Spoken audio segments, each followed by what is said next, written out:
Nutrición de Vida Sociedad Anónima, fabricante de alfajores Crelech Light, presenta Consultorio Abierto, un espacio dedicado a la comunidad.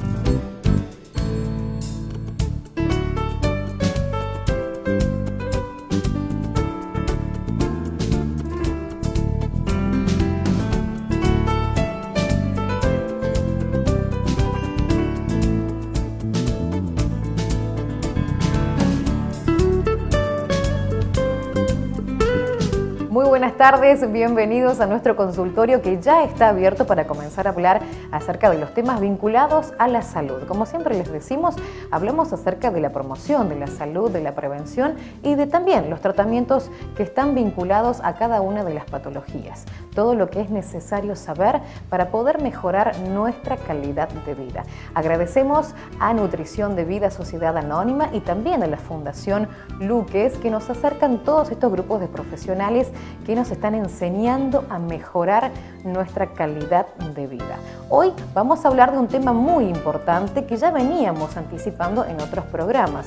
Como ustedes saben, dos de los factores de riesgo de la aterosclerosis son la diabetes y la hipertensión. Vamos a hablar de las patologías que se presentan y están vinculadas a estas enfermedades, que son, por ejemplo, la insuficiencia renal o la nefropatía. Para ello, hemos convocado a nuestra especialista en nefrología, la doctora Estopa. Los riñones sacan al exterior los productos de desecho de la actividad celular por medio de la orina.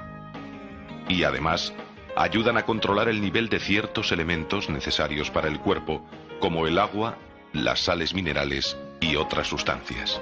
Bueno, los riñones son dos órganos que están situados a ambos lados del cuerpo, hacia atrás, y que funcionan en conjunto.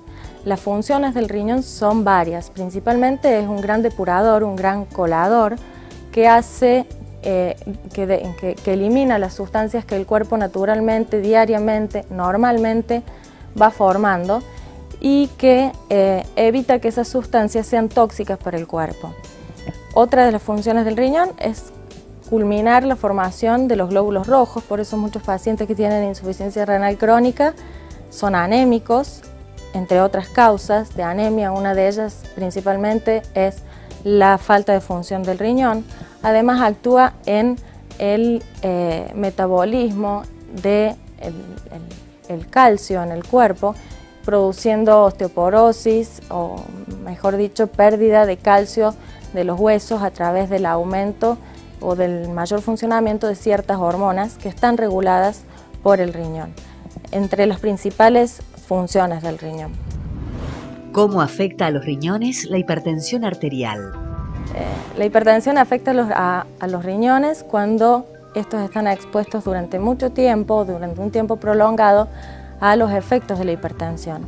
El riñón básicamente es una gran madeja de vasitos muy pequeños que cuando la hipertensión, el aumento de la presión adentro de estos vasitos los rompe, el mismo riñón trata de repararlos. ¿Y cómo los repara?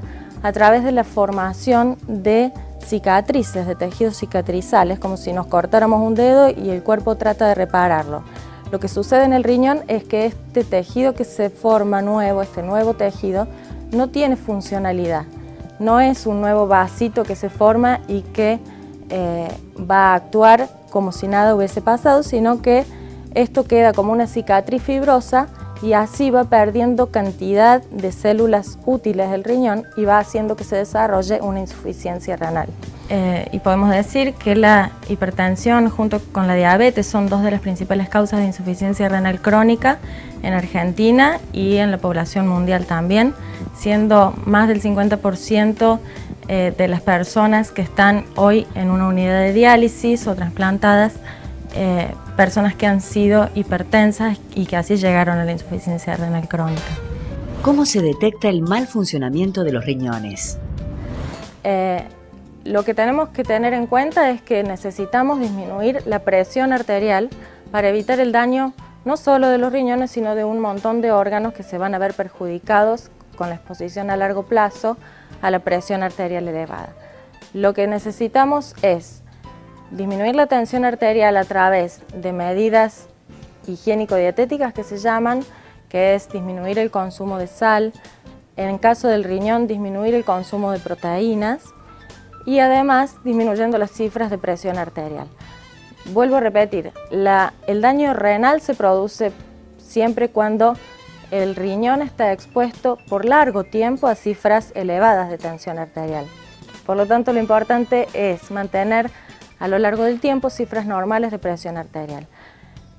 Si nosotros tenemos cifras normales durante la mayoría del tiempo, pero en ciertas horas o en ciertos momentos tenemos picos de presión arterial, esos picos de presión arterial también pueden ir dañando al riñón, rompiendo, como explicamos recién, estos vasitos y generando una cicatrización del riñón.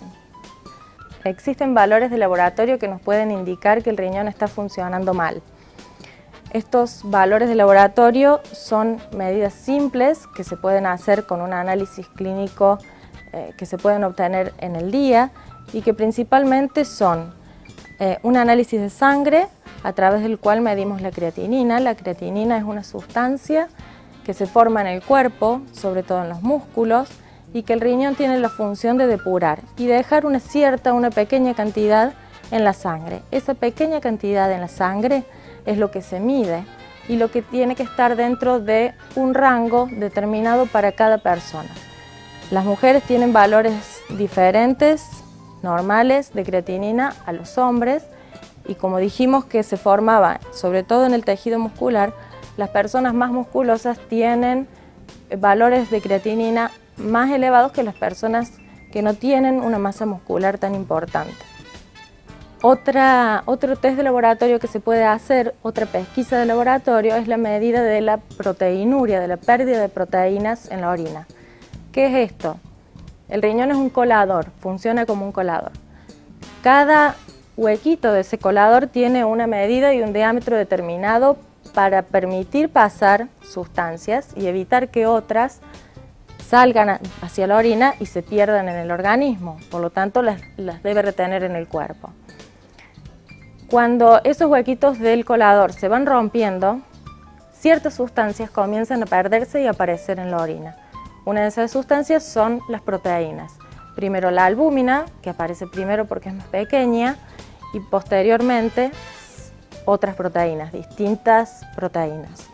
Eso se puede medir con un simple análisis también de orina que se puede obtener en el día, es decir, en un control habitual de un laboratorio podemos tener idea de si los riñones están funcionando bien o no y quedarnos tranquilos o actuar. Así como la hipertensión arterial no trae síntomas, la insuficiencia renal en sus primeros estadios tampoco trae síntomas.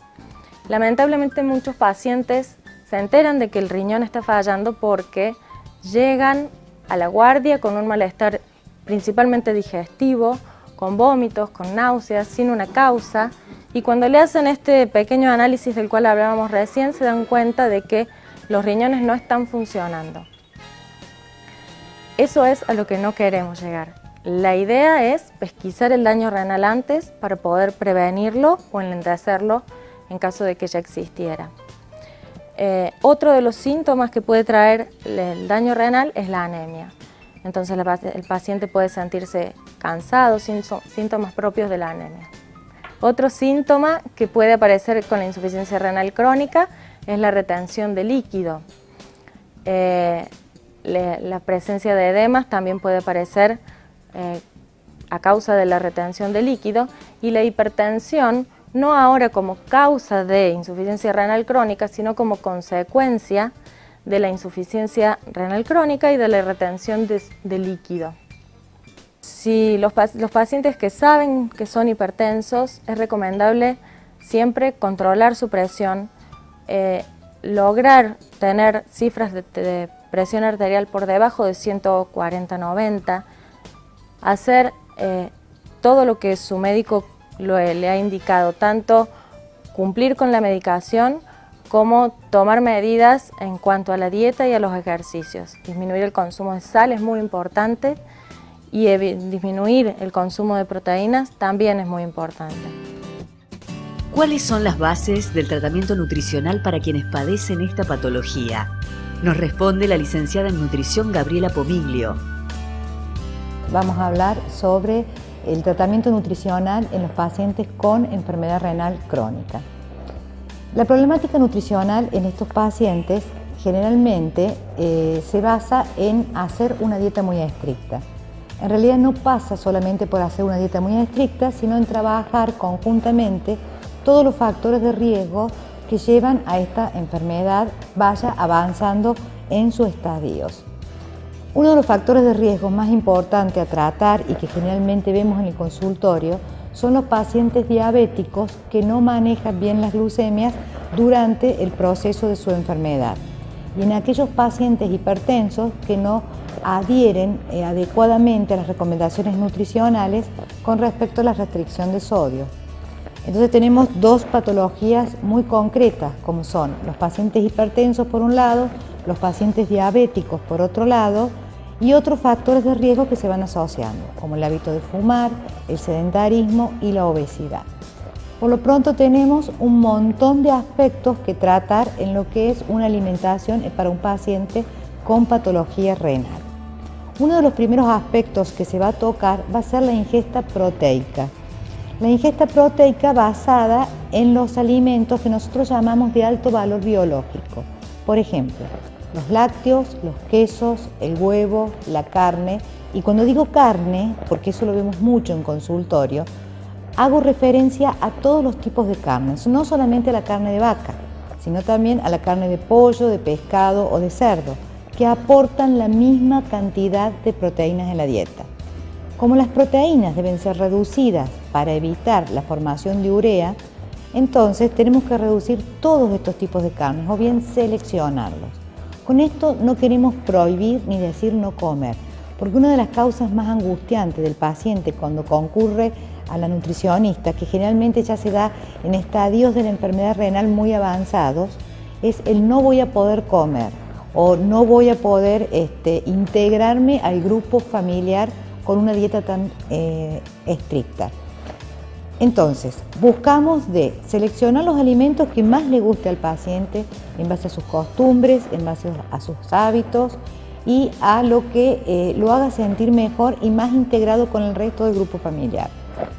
La integración del paciente al grupo familiar con la misma comida, pero con cantidades limitadas o controladas, ya que estas proteínas se miden por kilo de peso, no para todo el mundo es la misma dieta, no para todo el mundo son las mismas recomendaciones, sino que la dieta no cura la enfermedad renal. El objetivo del tratamiento nutricional es enlentecer la progresión de la enfermedad renal hacia el tratamiento dialítico. Entonces nosotros lo que hacemos con la dieta, enlentecemos. A veces podemos mejorar lo que es el filtrado glomerular, que es lo que filtra el riñón, cómo funciona el riñón. Pero no solamente con la dieta, sino también tratando todos los factores de riesgo. Si el paciente es obeso y no mejora su peso, si el paciente es un tabaquista y no deja de fumar, si el paciente es un diabético y no controla sus glucemias, o es un hipertenso y sigue consumiendo grandes cantidades de sal o alimentos no adecuados, entonces es muy difícil poder decir que vamos a lograr nuestro objetivo nutricional. ¿Cómo llegan los pacientes hasta el especialista en nefrología? Generalmente los pacientes no vienen directamente al nefrólogo, sino que son derivados por otros especialistas. Suelen ser los médicos clínicos, los diabetólogos, los cardiólogos, los que nos derivan al paciente. Y el paciente consulta ya sea porque es un paciente crónico y conocido por ese diabetólogo, por ese cardiólogo, que ha visto a través de los análisis de rutina que le ha realizado que sus riñones están comenzando a funcionar mal.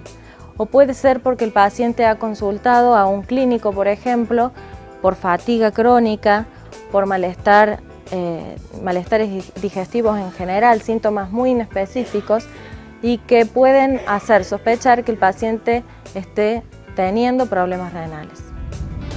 Existen 5 estadios de insuficiencia renal. Generalmente nos llega el paciente lamentablemente en un estadio 4. En el estadio 5 ya el paciente ingresa a diálisis. ¿Por qué? Porque el paciente es detectado o llega al nefrólogo en el estadio 3 o 4 y llega al nutricionista en estadio 4 cuando ya no llega en el estadio 5 o lo vemos directamente en diálisis.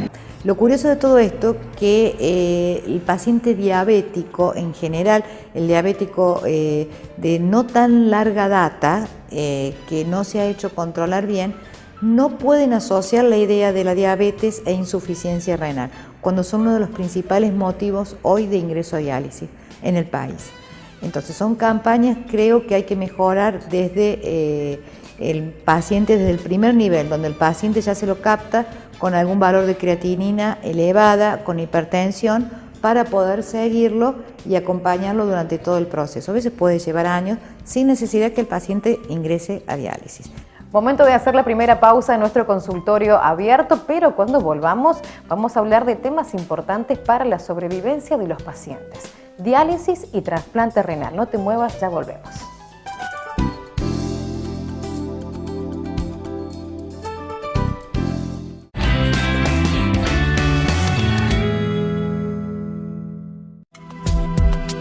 El Centro Médico Luques, especializado en cardiología, diabetes y salud mental, unifica excelencia en recursos humanos y capacidad instalada de la más alta calidad con el objetivo de asistir al paciente con enfermedad cardiovascular bajo una visión integral y multidisciplinaria. Consultorio abierto a la comunidad, un programa donde aprender a cuidarnos y cuidar a los que queremos. Los mejores especialistas de Córdoba hablando de salud, aquí, en nuestro consultorio abierto a la comunidad. Alfajor Crelech, el alfajor sin culpa. 80% menos de azúcar, 35% menos de grasa. Además, Crelech Light con stevia endulzante sano y natural. Un alfajor es una colación diaria para diabéticos. Crelech, tu equilibrio perfecto.